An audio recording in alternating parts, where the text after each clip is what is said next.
சோகத்திலையும் ஒரு சிரிப்பு வரும், துக்கத்திலையும் ஒரு சிரிப்பு வரும். நீங்க என்ன சிரிப்பு சிரிக்கிறீங்கன்னு எனக்கு தெரியாது, ஆனா கடவுளுக்கு தெரியும்.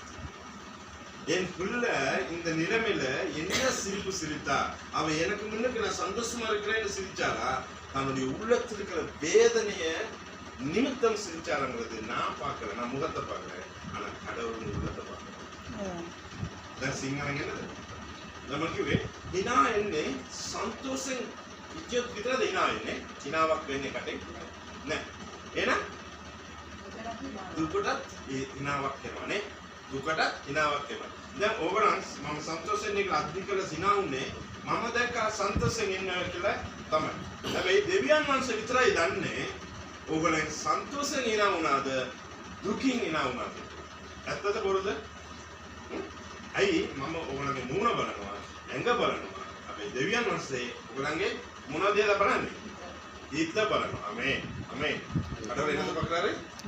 அதனால நம்ம எவ்வளவுதான் சிரிச்சு சும்மாமா இருந்தாலும் நம்ம எவ்வளவு துக்கமா இருக்குன்றது நம்ம சிரிப்புல தெரியும். அதே மாதிரி வந்து சிரிக்கும்போது நோய் விட்டு போகும். சிறந்த மருத்துவம் தான் சிரிப்பு. எந்த எந்த எந்த எந்த எந்த பெரிய பெரிய ஹாஸ்பிட்டல்லாம் போயிட்டு மருந்து எடுத்தாலும் ஆனா சிரிப்பு மனிதனுக்கு ஒரு சிறந்த கலை மருத்துவம். ஆமென். சரி, நாங்க இப்ப கண்களை மூடி ஜெபம் பண்ணுவோம்.